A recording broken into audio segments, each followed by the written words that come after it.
راہ زندگی کے نشیب و فراز میں محبت کے احساس سے تازہ دم ہونے کے لیے پروگرام سنیے راہ زندگی۔ ہوا کے دوش پہ آپ سب کی سماعتوں کی نظر جوشوا کا سلام۔ کہیے جناب کیسے ہیں آپ سب؟ میں امید کرتا ہوں کہ آپ سبھی خیر وافیت سے ہیں، اپنے اپنے کام خوب اچھے سے سر انجام دے رہے ہیں، اور میری دعا بھی یہی ہے خداوند تعالیٰ آپ کو ہمیشہ خوش رکھے اور آپ کے کام میں بہت ترقی عطا فرمائے، آمین۔ جناب والا 1 مئی پوری دنیا میں مزدوروں کے عالمی دن کے طور پر منایا جاتا ہے۔ اس میں مزدوروں سے اظہار یکجہتی کیا جاتا ہے اور پھر مزدوروں کی اہمیت کو اجاگر کیا جاتا ہے، اور پھر اسی طرح سے ان کے ساتھ احساس، محبت اور پیار کو بھی اجاگر کیا جاتا ہے۔ یقیناً یہ ہمارا فرض ہے کہ ہم مزدوروں کا خیال رکھیں۔ مزدوروں کی وجہ سے ہی بڑے بڑے کام ہو پاتے ہیں۔ میں غور کر رہا تھا، جب ہم بھٹے پر جاتے ہیں تو وہاں پر جو لوگ اینٹیں بنا رہے ہوتے ہیں، اگر وہ اینٹیں نہ بنائیں تو کتنے کام متاثر ہوتے ہیں۔ کنسٹرکشن کا پورا کام متاثر ہوتا ہے، اور کتنوں کی روزی روٹی کنسٹرکشن کے کام سے جڑی ہے۔ وہاں پر جناب والا مستری آ جاتے ہیں، اس کے بعد پھر الیکٹریشین آ جاتے ہیں، پھر فرنیچر والے آ جاتے ہیں، یعنی اس طرح سے بہت سے شعبے جو ہیں وہ ایک اینٹ سے جڑے ہوئے ہیں۔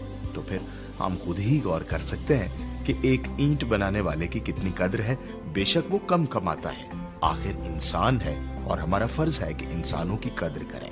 اسی طرح سے خداوند تعالیٰ نے شریعت میں بھی یہ حکم فرمایا ہے، جو تمہارا ملازم طبقہ ہے اس سے مہر سے پیش آؤ۔ یہ کتنی خوبصورت بات ہے۔ میرے ایک دوست ہیں، وہ اپنی کچھ فیکٹریز چلا رہے ہیں، تو ایک مرتبہ انہوں نے مجھے یہ بات سنائی کہ ہم پہلے کچھ ہوٹلز میں خیرات کیا کرتے تھے کہ اگر کوئی مستحق آ جائے جس کے پاس پیسے نہ ہوں تو آپ انہیں مفت کھانا کھلا دیجیے گا اور پیسے آپ اس بل میں سے کاٹ سکتے ہیں۔ اب پھر کہتے ہیں میں نے سوچا کہ ہماری ایک فیکٹری میں 400 مزدور کام کرتے ہیں، تو سب سے پہلے تو مستحق یہی مزدور ہیں جو ہمیں فائدہ پہنچاتے ہیں۔ کہتے ہیں میں نے اپنے والد صاحب سے مشورہ کیا اور اس کے بعد ہم نے ایسا کیا کہ ہم نے دوپہر کا کھانا اپنی ہی فیکٹری میں دینا شروع کر دیا، جو کہ ہماری طرف سے بالکل فری تھا، خدا کی راہ میں تھا۔ اس میں ہوا کیا کہ فیکٹری کے مزدور جو تھے وہ بھی خوش ہو گئے، وہ کام اور زیادہ دل جمعی سے کرنے لگے، اور کہتے ہیں کہ اس سے ہمارے کام میں بھی برکت آئی۔ مجھے بہت اچھی یہ بات لگی، واقعی جو اپنے ورکرز کا اتنا دھیان رکھتے ہیں، اپنے ملازموں کا اتنا دھیان رکھتے ہیں، پھر خدا ان سے بھی بڑھ کر ان کا خیال رکھتا ہے۔ آئیے پروگرام میں آگے بڑھیں اور سنیں تلاوت کلام پاک۔ خداوند کی حمد کرو اے میری جان، خداوند کی حمد کر، میں عمر بھر خداوند کی حمد کروں گا۔ جب تک میرا وجود ہے میں اپنے خدا کی مدح سرائی کروں گا، جس نے آسمان اور زمین اور سمندر کو اور جو کچھ ان میں ہے بنایا، جو سچائی کو ہمیشہ قائم رکھتا ہے، جو مظلوموں کا انصاف کرتا ہے، جو بھوکوں کو کھانا دیتا ہے۔ خداوند قیدیوں کو آزاد کرتا ہے، خداوند اندھوں کی آنکھیں کھولتا ہے، خداوند جھکے ہوئے کو اٹھا کر کھڑا کرتا ہے، خداوند صادقوں سے محبت رکھتا ہے، خداوند پردیسیوں کی حفاظت کرتا ہے، وہ یتیم اور بیوہ کو سنبھالتا ہے۔ کمال کی بات ہے، وہ یتیم اور بیوہ کو سنبھالتا ہے۔ نہ صرف یتیم اور بیوہ کو بلکہ ہر غریب شخص کو، ہر امیر شخص کو، وہ ہر کسی کا خیال رکھتا ہے۔ وہ رب العالمین ہے، ہم اس کی شکر گزاری کرتے ہیں کہ وہ ہمارا خیال رکھتا ہے۔ پھر ہمارا یہ فرض ہے کہ ہم بھی دوسروں کا خیال رکھیں۔ ابھی میں شامل کروں گا آپ کی طرف سے بھیجے گئے میسیجز اور خطوط۔ عاشق مسیح صاحب کا وائس میسج آیا جن کا تعلق باٹا پور لاہور سے ہے۔ کہتے ہیں بہت ہی آداب نال، احترام نال سلوٹ پیش کرنا۔